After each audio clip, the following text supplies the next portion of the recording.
चलो,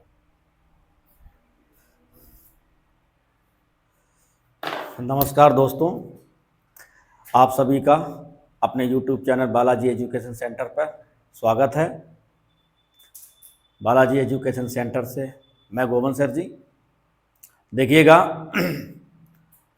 पिछले वीडियो में हमने आपको इलेक्ट्रोड विभव का मापन और क्या नाम विद्युत रासायनिक श्रेणी से संबंधित हमने थोड़ा सा आपको बताया था, और उसी के साथ साथ विद्युत रासायनिक श्रेणी वैसे तो आपका इम्पोर्टेंट टॉपिक है, कक्षा 11 में भी पढ़ा दिया जाता है, लेकिन यहाँ भी आपका इससे रिलेटेड क्वेश्चन आते हैं। देखो तो थोड़ा सा ध्यान दीजिएगा, और हम थोड़ा सा आज विद्युत रासायनिक श्रेणी के बारे में जिक्र करते हैं, उससे रिलेटेड किस प्रकार के क्वेश्चन आते हैं, और फिर हम आगे बढ़ जाएंगे।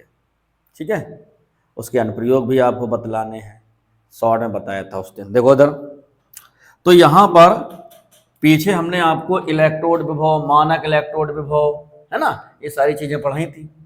अब विद्युत रासायनिक श्रेणी ईसीएस, विद्युत रासायनिक श्रेणी मैंने आपको बताया था कि विभिन्न इलेक्ट्रोडों को उनके मानक अपचयन विभवों के बढ़ते हुए क्रम में या घटते हुए क्रम में, दोनों में ले सकते हैं आप, है ना। विभिन्न इलेक्ट्रोडों को उनके मानक अपचयन विभवों के बढ़ते हुए क्रम या घटते हुए क्रम। तो यहाँ पर अपना है ना, जो सीबीएसई की बुक है उसमें कई अलग अलग राइटर ने अलग अलग ढंग से लिखा है, कोई किसी ने बढ़ते हुए क्रम में लिखा है और किसी ने घटते हुए क्रम में लिखा है, लेकिन हम लोग बढ़ते हुए क्रम में पढ़ लेते हैं, है ना। तो यहाँ पर देखिएगा, विभिन्न इलेक्ट्रोडों को उनके मानक अपचयन विभव के बढ़ते हुए क्रम में रखने पर जो श्रेणी प्राप्त होती है उसे हम विद्युत रासायनिक श्रेणी कहते हैं। अब जैसे श्रेणी हमने आपको बताया था कि विभिन्न इलेक्ट्रोड, जैसे हम कहते हैं लिथियम इलेक्ट्रोड, लिथियम प्लस एक इलेक्ट्रॉन लिया बन गया Li, है ना। सोडियम एक इलेक्ट्रॉन लिया बन गया सोडियम। ये सब रिडक्शन की अवस्था में मानक अपचयन विभव यानी अपचयन अवस्था में दर्शाया जाता है ना। सोडियम पोटेशियम, मतलब एक वो वैसे बना दे, रफेल टाइप की है ये, मतलब ओरिजिनल नहीं है वो, है ना। ओरिजिनल आप अपने बुक से थोड़ा सा देख लेना, हम समझाए देते हैं। ये आपका के, है ना, कैल्शियम द्वय, तो इस प्रकार से ये बनती है। इसका मान लीजिए ई डिग्री 0 का मान हमने बोला था कि मान लो -3.02 है, इसका 2.92 है, ऐसे है, माइनस में है। फिर ये -2.78 है, -2.60 है। तो ये बढ़ते हुए क्रम में है। किस क्रम में भाई? बढ़ते हुए क्रम में है। विद्युत रासायनिक श्रेणी यानी विभिन्न इलेक्ट्रोडों को मानक अपचयन विभव के बढ़ते हुए क्रम में, विभिन्न इलेक्ट्रोडों को मानक अपचयन विभव के बढ़ते हुए क्रम में रखने पर एक श्रेणी प्राप्त होती है, उसे हम बोलते हैं विद्युत रासायनिक श्रेणी। ठीक है, हाई स्कूल में पहले हुआ करती थी, फर्स्ट ईयर वाले किताब में भी बन जाएगा। अब श्रेणी बनाने के लिए थोड़ा सा टाइम उसमें चाहिए, या हम किसी दिन टेस्ट कर देंगे। तो ये विद्युत रासायनिक श्रेणी। अब इसके गुण जो हैं, लक्षण जो हैं, अनुप्रयोग जो हैं, वो आपके मस्ट हैं। यहाँ तक हम आपको बता चुके थे। विद्युत रासायनिक श्रेणी के अनुप्रयोग, एप्लीकेशन, यूज, ये इंपॉर्टेंट है, आता भी है, इससे रिलेटेड क्वेश्चन भी आते हैं। ठीक है ना। तो विद्युत रासायनिक श्रेणी आपको समझ में आई कि क्या होता है कि विभिन्न इलेक्ट्रोडों को उनके मानक अपचयन विभवों के बढ़ते हुए क्रम में रखने पर, विभिन्न इलेक्ट्रोडों को उनके मानक अपचयन विभवों के बढ़ते हुए क्रम में रखने पर जो श्रेणी प्राप्त होती है उसे विद्युत रासायनिक श्रेणी कहते हैं। अब जैसे अनुप्रयोग में आ जाओ। अनुप्रयोग में जैसे नंबर 1, ध्यान देना, क्रियाशीलता पूछी जाती है। क्रियाशीलता, रिएक्टिविटी। ठीक है, तो ऊपर से नीचे चलने पर देखो, नंबर 1 क्रियाशीलता है। क्रियाशीलता क्या होता है? धातुओं की क्रियाशीलता। मान लीजिए हम कह रहे धातुओं की क्रियाशीलता, ठीक है, तो इसमें हमने बोला कि भैया धातुओं की क्रियाशीलता, तो विद्युत रासायनिक श्रेणी में ऊपर से नीचे चलने पर, यानी अप टू डाउन, ऊपर से नीचे चलने पर धातुओं की क्रियाशीलता घटती है। धातुओं की क्रियाशीलता घटती है। यानी कि ये वाला धातु अधिक क्रियाशील, ये वाला अधिक क्रियाशील, उससे कम क्रियाशील, उससे कम क्रियाशील, और कम क्रियाशील, और कम क्रियाशील, और कम क्रियाशील, इस प्रकार से। तो विद्युत रासायनिक श्रेणी, यहां पर ऐसे भी बोल सकते हैं कि क्रियाशीलता ECS में ऊपर से नीचे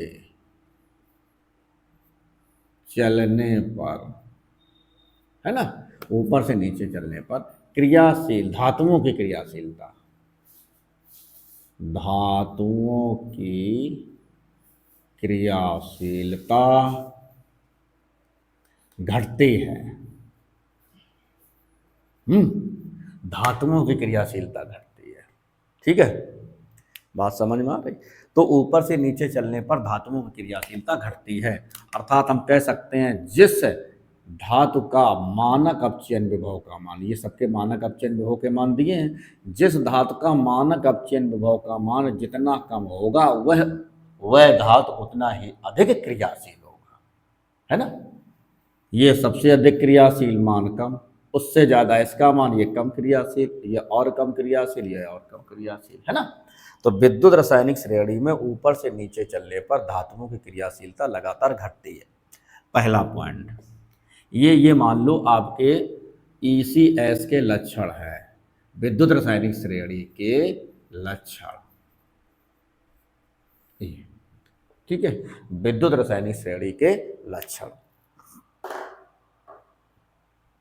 अब देखो विद्युत रासायनिक श्रेणी में सबसे पहले हमने क्या बोला, क्रियाशीलता। नंबर 2, तो ध्यान देना भैया, इस पे अच्छे से ध्यान देना है आपको। क्रियाशीलता ECS के लक्षण, दिख नहीं रहा है साहब थोड़ा सा, ये ECS के लक्षण हैं। ठीक है, ECS विद्युत रासायनिक श्रेणी के लक्षण, ECS के लक्षण, है ना। ये ठीक, ये हेडिंग है आपकी, क्लियर है आप, ठीक है।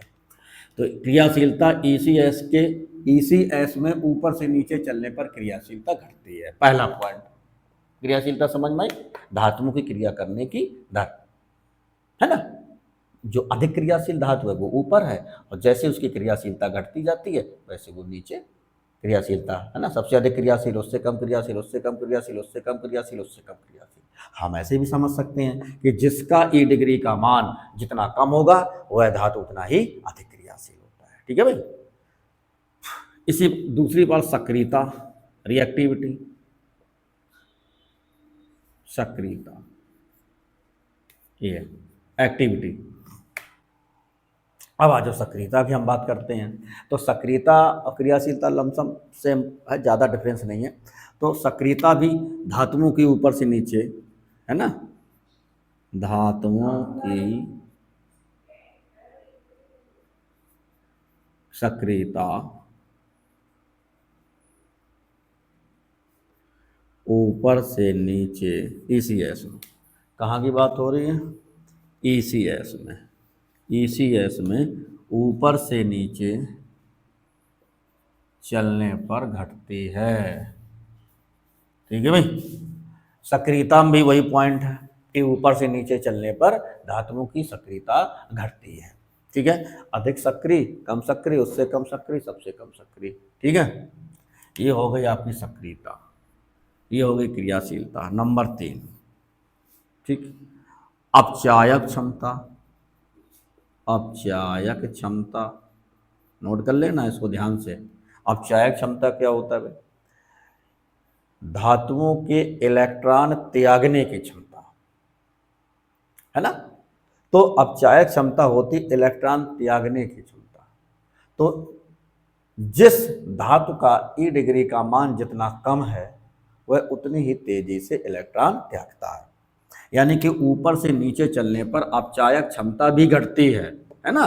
ECS में ऊपर से नीचे, इस क्रिया की बात हम कर रहे हैं जो हमने बनाई है उसके आधार पर हम चल रहे हैं, यानी कि बढ़ते हुए क्रम में, है ना। ऊपर से नीचे चलने पर ठीक है, अपचायक क्षमता घटती है। अपचायक क्षमता घटती है। ये है ना। तो ऊपर से नीचे चलने पर अपचायक क्षमता भी घटती है। ये तीनों चीजें हमने उस दिन शॉर्ट में आपको बता गए थे। ये तो धातुओं की विद्युत रासायनिक श्रेणी में ईसीएस में ऊपर से नीचे चलने पर, विद्युत रासायनिक श्रेणी में ईसीएस में ऊपर से नीचे चलने पर धातुओं की क्रियाशीलता घटती है, धातुओं की सक्रियता घटती है, धातुओं की अपचायक क्षमता घटती है। ठीक है, ये आपका 3 पॉइंट हो गए। चौथा, अपचायक क्षमता होता है धातुओं के लिए, आक्सीकारक क्षमता होता है अधातुओं के लिए। आक्सीकारक क्षमता, आक्सीकारक क्षमता, ये फिर एक बार समझ लो जिनको नहीं आता है अच्छे से। अपचायक क्षमता क्या होता है? इलेक्ट्रॉन त्यागने की क्षमता, इलेक्ट्रॉन त्यागने की क्षमता। ठीक है, इलेक्ट्रॉन त्यागने की क्षमता। और आक्सीकारक क्षमता क्या होती? इलेक्ट्रॉन ग्रहण करने की, है ना, इलेक्ट्रॉन ग्रहण करने की क्षमता।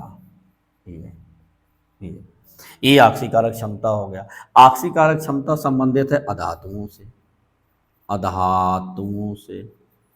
किससे संबंधित है बेटा? अधातुओं से, है ना। और अपचायक क्षमता किससे संबंधित है? धातुओं से। किससे संबंधित है?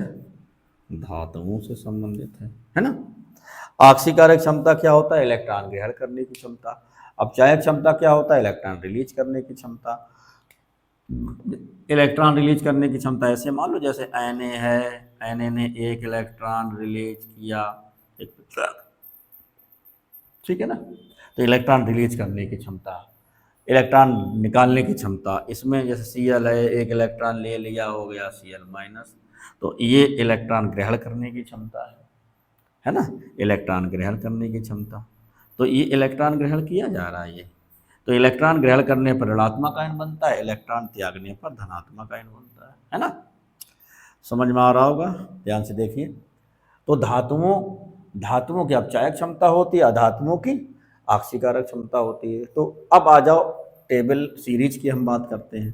तो अपचायक क्षमता ऊपर से नीचे घटती है और आक्सीकारक क्षमता ऊपर से नीचे बढ़ती है। वो ये धातुओं की होती है। ऊपर से नीचे चलने पर, ईसीएस की बात हो रही भाई, ईसीएस में ऊपर से नीचे चलने पर, है ना, ईसीएस की हम बात कर रहे हैं। ईसीएस में, तो ईसीएस में ऊपर से नीचे चलने पर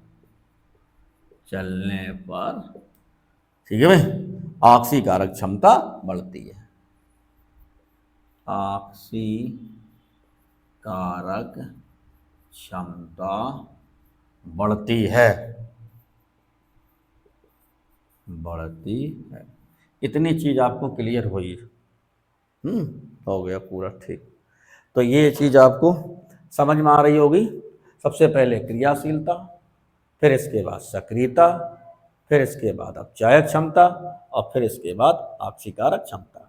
ये आपके कुछ ईसीएस के लक्षण हैं जो हमने आपको समझाया। अनुप्रयोग, इसका उपयोग क्या होता है, कहाँ इसका हम उपयोग करते हैं, इसको भी देखिएगा। वही चीज इसी में लक्षण में ही आ जाता है। अब इसको हम थोड़ा सा हटाए दे रहे हैं। देखिए 4 नंबर, 5वें नंबर में क्या है भाई? अधिक क्रियाशील धातु, अधिक क्रियाशील धातु अपने से कम क्रियाशील धातु को, या कम क्रियाशील धातु को, कम क्रियाशील धातु को उसके विलयन से विस्थापित कर देता है, विस्थापित कर देता है ना। ये पांचवा पॉइंट है आपका। ठीक है भाई। अधिक क्रियाशील धातु कम क्रियाशील धातु को उसके विलयन से पृथक कर देता है। ठीक है, एक मिनट।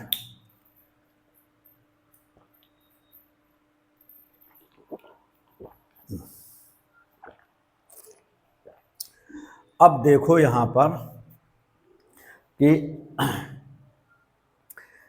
अधिक क्रियाशील धातु, अधिक क्रियाशील धातु है ना, कम क्रियाशील धातु को उसके विलयन से पृथक कर देता है। अब इसका एग्जाम्पल हम देते हैं। जैसे हमने कह दिया Zn प्लस CuSO4, ये यहां पर ये आपका सॉलिड फॉर्म में है ना, ये थोड़ी चाय डाल दें, ये आपका, और ये एक्वस फॉर्म में है। ठीक है भाई।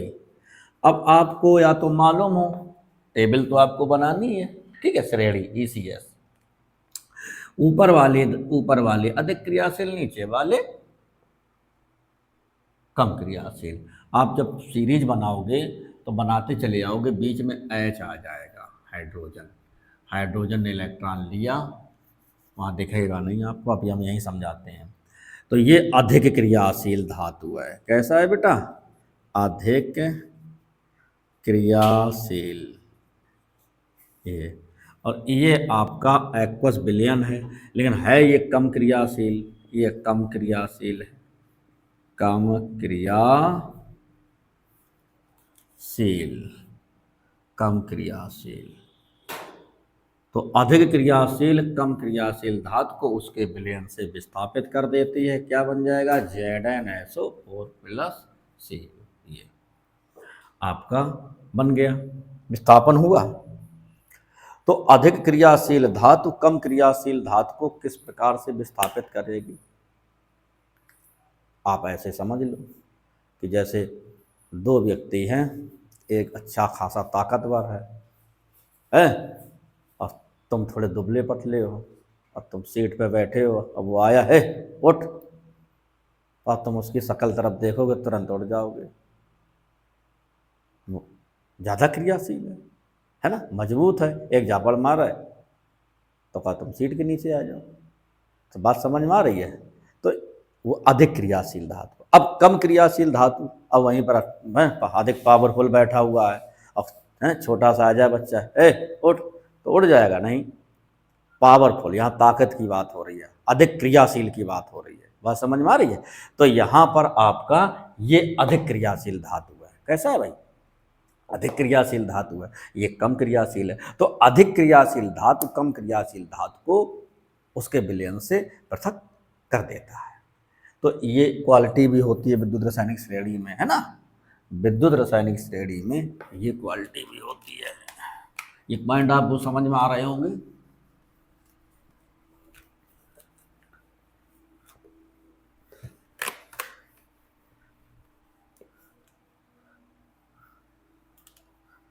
ठीक है ना?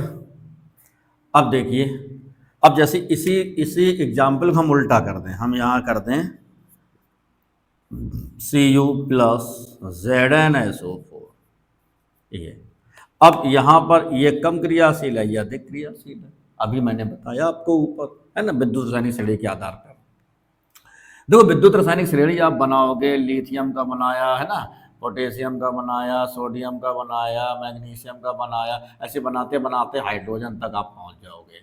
हाइड्रोजन ये बना, और हाइड्रोजन के डिग्री का मान कितना होता है? 0, है ना, मानक इलेक्ट्रोड विभव का मान 0 होता है। हाइड्रोजन के जब नीचे आओगे तो कॉपर है ना, Hg है, सिल्वर है, गोल्ड है, प्लेटिनम है, ये इस प्रकार से है। तो हाइड्रोजन से जो नीचे वाली धातुएं हैं वो हाइड्रोजन से कम क्रियाशील होती हैं, और ये सभी धातुएं अम्लों से हाइड्रोजन को विस्थापित नहीं करती हैं। ऊपर वाली धातुएं जैसे Zn प्लस प्लस है ना, Fe प्लस प्लस है ना, ये सब आपके Sn प्लस प्लस है, ये सब बेरियम है, कैल्शियम है, ये सब ऊपर है। खाली इतनी धातुएं आपकी नीचे हैं, याद रखना इसको ध्यान से। ECS की हम बात कर रहे हैं विद्युत रासायनिक श्रेणी में। विद्युत रासायनिक श्रेणी में ये आपका हाइड्रोजन इलेक्ट्रोड हो गया। और हाइड्रोजन इलेक्ट्रोड का जैसे हमने यहाँ से कितने शुरू किया था, -3 से, -3, 2.9, 2.8, 2.6, है ना, 2.5, फिर 1.8, ऐसे कम होते चले जाएंगे और हाइड्रोजन तक आपका 0 हो जाएगा। और इसके बाद फिर इसका बढ़ने लगता है। जैसे यहाँ पर कांपर है, कांपर का ई डिग्री का मान कितना होता है भाई, +0.34, इसका थोड़ा और ज़्यादा, है ना, ऐसे बढ़ते चले जाते हैं। तो ये बढ़ते हुए क्रम में है भाई, समझ लो पहले भाई बात को ध्यान से। ऊपर से नीचे जब चलते हैं विद्युत रासायनिक श्रेणी में तो ई डिग्री का मान बढ़ता है और साथ साथ उनकी क्रियाशीलता घटती है।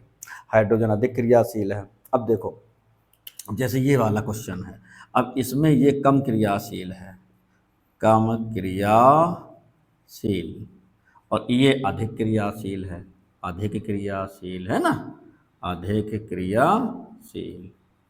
तो भैया ये कम क्रियाशील है तो ये क्या इसको इक्विवेलेंस से विस्थापित कर देगा? नहीं कर पाएगा। अभी मैंने आपको बताया कि कम क्रियाशील है ना, कम ताकतवर है, और अधिक ताकतवर वाले कैसे हटा देगा? नहीं हटा पाएगा। तो ये आपका कम क्रियाशील है, तो ये आपकी नो रिएक्शन, ये रिएक्शन नहीं होगी, नो रिएक्शन। आ रही बात समझ में? लेकिन अभी हम आपको बताएं, कुछ एग्जाम्पल बताएंगे कि कौन सी रिएक्शन संभव है, कौन सी रिएक्शन संभव नहीं है। ई डिग्री सेल के आधार पर भी बताएंगे। और हाई स्कूल में इस स्टैंडर्ड बता दी जाती है कि भैया ये अधिक क्रियाशील है, कम क्रियाशील है, तो अधिक क्रियाशील कम क्रियाशील वाले को विस्थापित कर देता है, जबकि कम क्रियाशील पदार्थ अधिक क्रियाशील पदार्थ को विस्थापित नहीं कर पाता है। ठीक है, इतनी बात आपको समझ में आ रही होगी। तो ये आपका क्या नाम, कम क्रियाशील पदार्थ है, अधिक क्रियाशील वाले को नहीं हटा पाएगा। अब और देखो एक आध एग्जाम्पल हम और बताते हैं, बहुत सारे एग्जाम्पल हैं। जैसे अम्लों वाला है, जैसे ये लिखा है Cu+H2SO4, ये कभी भी इसको नहीं हटा पाएगा क्योंकि ये कम क्रियाशील है। अभी मैंने बताया हाइड्रोजन से कम क्रियाशील है, हाइड्रोजन से नीचे है। तो इतनी धातु में कांपर, मरकरी और Ag, Au, प्लेटिनम, ये सभी हाइड्रोजन से कम क्रियाशील होती हैं, इसीलिए अम्लों से हाइड्रोजन गैस को विस्थापित नहीं कर पाती हैं। ऊपर वाली धातुएं कर लेती हैं। ये आपका जैसे है Cu है, तो कांपर से हाइड्रोजन को विस्थापित नहीं होगा, नो रिएक्शन, नो रिएक्शन। अब इसी में अगर Zn ऊपर आ जाए, ये Zn दिख रहा है, हाँ ठीक है, Zn आ जाए तो Zn अधिक क्रियाशील है, ये इसको विस्थापित कर देगा, यानी बन जाएगा ZnSO4 और +H2, हाइड्रोजन गैस निकली। ये रिएक्शन इंपॉर्टेंट, मतलब कम संभव है, ये रिएक्शन आपकी हो जाएगी, ये रिएक्शन नहीं होगी। क्लियर है ना, समझ में आ रहा है? जहाँ कोई डाउट हो तो ज़रूर पूछें। देखो उधर Cu+H2SO4 नो रिएक्शन, क्योंकि ये कम क्रियाशील है। तो यही कारण होता है, हाई स्कूल में आपको थोड़ा बहुत पढ़ाया गया है कि जो क्या नाम हाइड्रोजन से कम क्रियाशील धातुएं हैं वो अम्लों से हाइड्रोजन गैस को विस्थापित नहीं कर पाती, यही कारण है। समझ में आ रहा है? क्योंकि कम क्रियाशील होती हैं, और जो हाइड्रोजन से अधिक क्रियाशील हैं वो अम्लों से हाइड्रोजन गैस को विस्थापित कर देती हैं। तो ये हमने आपको विद्युत रासायनिक श्रेणी के कुछ लक्षण आपको बताए, अनुप्रयोग बताए। अब अनुप्रयोग में और जैसे मान लीजिए विद्युत रासायनिक श्रेणी का उपयोग हम वैद्युत लेपन में करवा सकते हैं। तुमने देखा होगा एक धातु के ऊपर दूसरी धातु की परत चढ़ाई जाती है ना, बहुत देखा होगा, है ना। जैसे मान लो चांदी के ऊपर सोने की परत चढ़ाई जाती है, लोहे के ऊपर चांदी की परत या सोने की परत चढ़ाई जाती है। कभी तुमने देखा सोने के ऊपर चांदी की परत चढ़ाई जाती है या सोने के ऊपर लोहे की परत चढ़ाई जाती है? नहीं देखा। क्यों नहीं देखा? है ना, क्योंकि यहाँ पर क्या होता है बेटा कि थोड़ा सा हम इसको हटाए दे रहे हैं। अब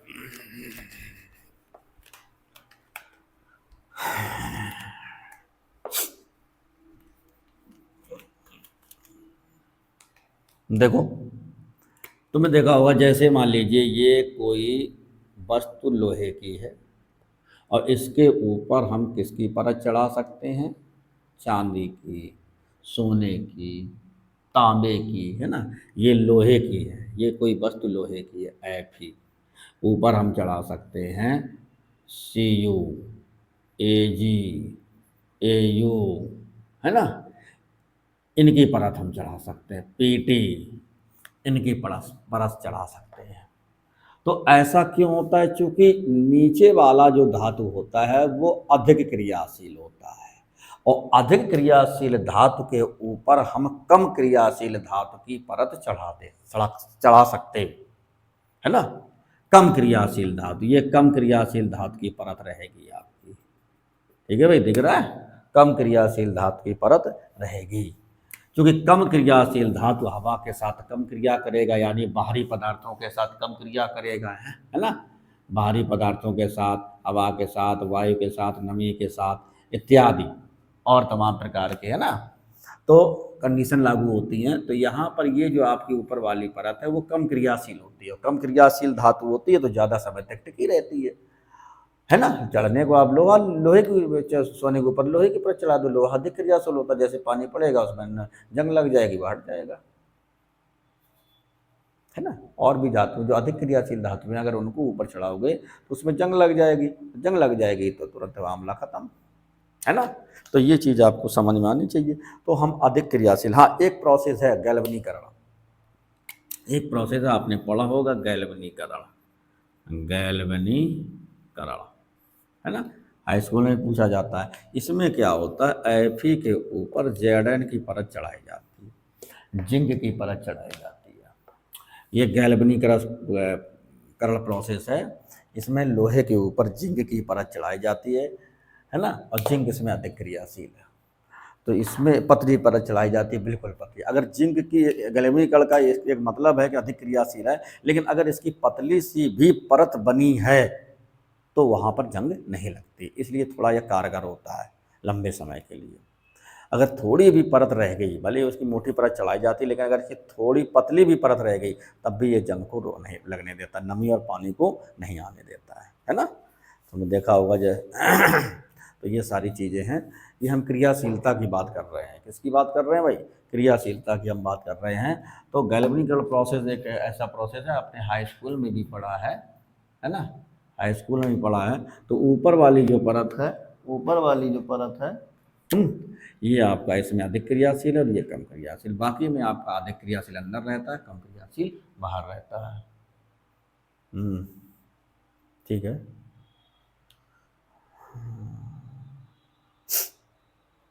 ठीक है, देखो जरा, ठीक है।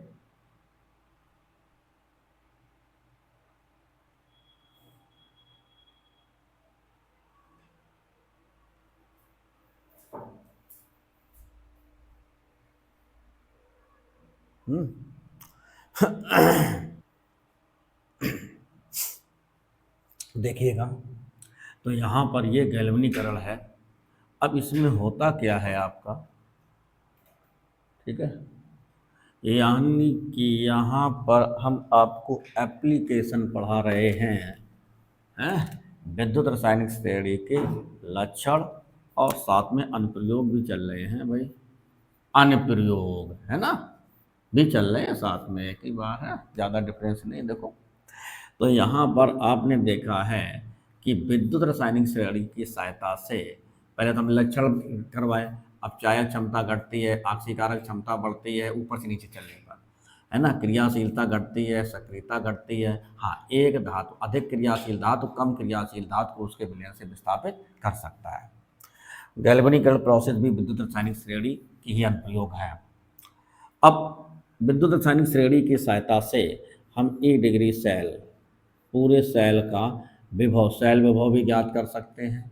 E degree cathode minus E degree anode, ये भी ज्ञात कर सकते हैं। पूरे सेल का सेल विभव भी हम ज्ञात कर सकते हैं, है ना, विद्युत रासायनिक श्रेणी की सहायता से, है, विद्युत रासायनिक श्रेणी की सहायता से। तो ये चीज़ है, E degree cell, E degree cell भी हम ज्ञात कर सकते हैं, राइट हैंड लेफ्ट वाला। विद्युत रासायनिक श्रेणी की सहायता से, पहली बात हमारी सुनो, विद्युत रासायनिक श्रेणी की सहायता से सभी इलेक्ट्रॉनों का मानक अपचयन विभव ज्ञात किया जाता है। ये भी एक अनुप्रयोग है, वो तो हमने पहले ही बताया था आपको, मानक अपचयन विभव। अब मानक अपचयन विभव, ये कैथोड का मानक अपचयन विभव, ये एनोड का तो सेल विभव भी ज्ञात किया जा सकता है। ये सब विद्युत रासायनिक श्रेणी के ही देन है। विद्युत रासायनिक श्रेणी की सहायता से हम क्या नाम, गिब्स मुक्त ऊर्जा परिवर्तन भी, हम ऊर्जा परिवर्तन भी निकाल सकते हैं।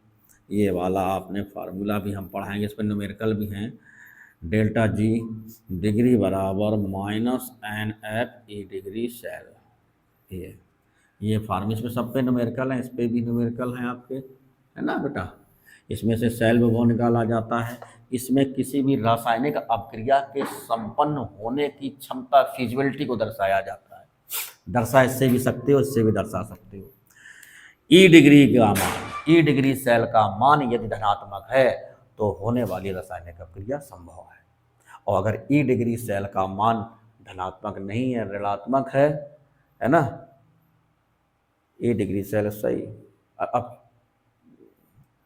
ई डिग्री सेल का मान धनात्मक है तो अपक्रिया संभव। उसी प्रकार से डेल्टा जी डिग्री मानक मुक्त ऊर्जा परिवर्तन, गिब्स मुक्त ऊर्जा परिवर्तन पूरा नाम है इसका।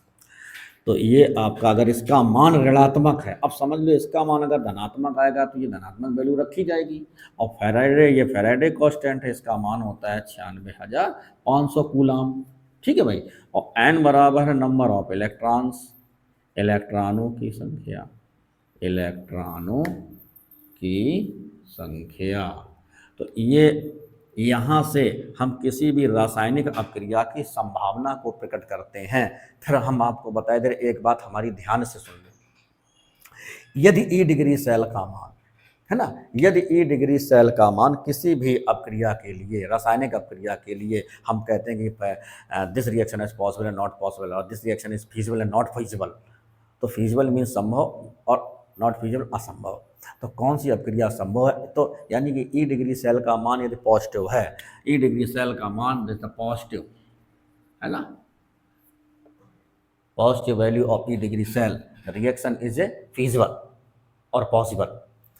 और इसमें उल्टा है, डेल्टा जी स्टार या जी डिग्री भी मान लो, है ना, डेल्टा जी डिग्री की वैल्यू, डेल्टा जी डिग्री की वैल्यू निगेटिव होनी चाहिए, निगेटिव, ये निगेटिव होनी चाहिए। Reaction possible, reaction is possible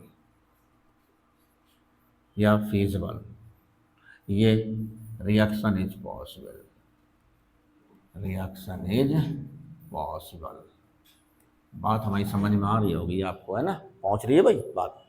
तो थोड़ा सा ध्यान देना है बेटा।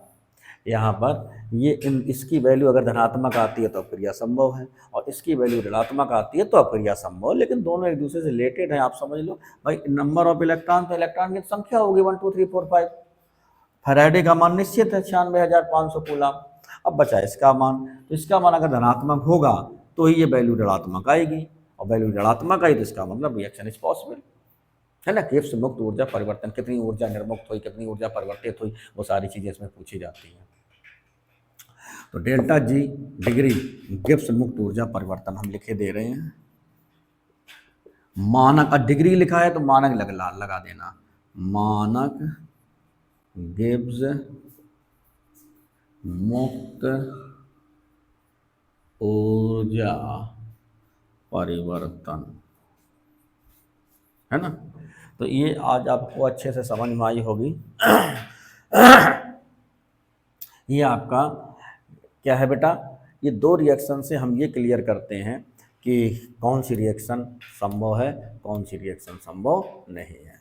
ओके, हाँ, ये चीज़ आपको समझनी है। ये मेरे ख्याल से आपको समझ में आ रहा होगा, है ना। कोई डाउट है, कोई समस्या है तो हमें बताओ। ओके बेटा, तो ये चीज़ है, आपको हमने आज आपको पूरी विद्युत रासायनिक श्रेणी क्लियर करवाई, और उसके अनुप्रयोग भी क्लियर करवाए, उसके लक्षण भी क्लियर करवाए, है ना।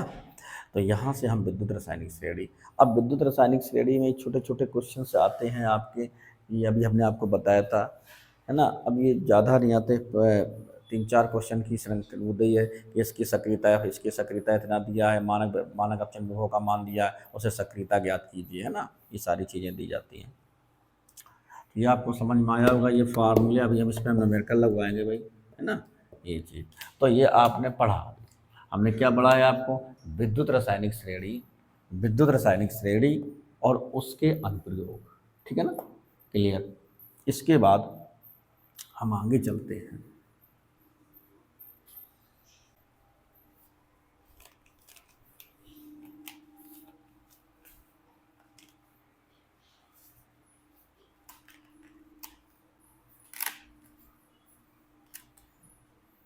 देखिएगा,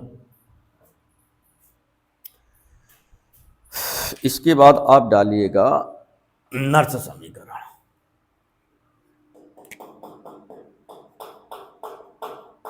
नर्स समीकरण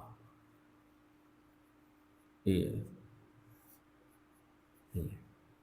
ठीक है, नर्स समीकरण। अब नर्स समीकरण क्या है, क्या सिस्टम है, ये तो मोस्ट इम्पॉर्टेंट है भाई, बहुत समझ में बहुत है ना, पढ़ाया जाता है बहुत, इससे न्यूमेरिकल भी आते हैं, ज़्यादातर न्यूमेरिकल इसी से ही आते हैं। अरे बात समझ में, तो ज़्यादातर न्यूमेरिकल आपके इसी से। तो यहाँ पर हम आपको नर्स समीकरण के बारे में बताना चाहते हैं, है ना। अब हमने आपको अभी क्या नाम विद्युत रासायनिक श्रेणी, उससे संबंधित अनुप्रयोग, लक्षण। अब नर्स समीकरण की हम बात करते हैं। तो नर्स समीकरण आपको हम अगले वीडियो में पढ़ाएंगे, समझ में आ रही है। हाँ, इतना आप समझो। और नर्स समीकरण से संबंधित जितने भी न्यूमेरिकल हैं बहुत इंपॉर्टेंट है, आते ही आते हैं, ये समझ लो आपको। तो ये यहाँ तक आप रखिएगा आज हैं, और अगले वीडियो में हम आपको नर्स समीकरण और बाकी जो अभी हमने 2 फार्मूले आपको पढ़ाए हैं उनसे, नर्स समीकरण से, है ना, और उनसे संबंधित विद्युत रासायनिक श्रेणी संबंधित कुछ न्यूमेरिकल करवाएंगे, पहले सिद्धांत फिर न्यूमेरिकल। धन्यवाद, नमस्कार।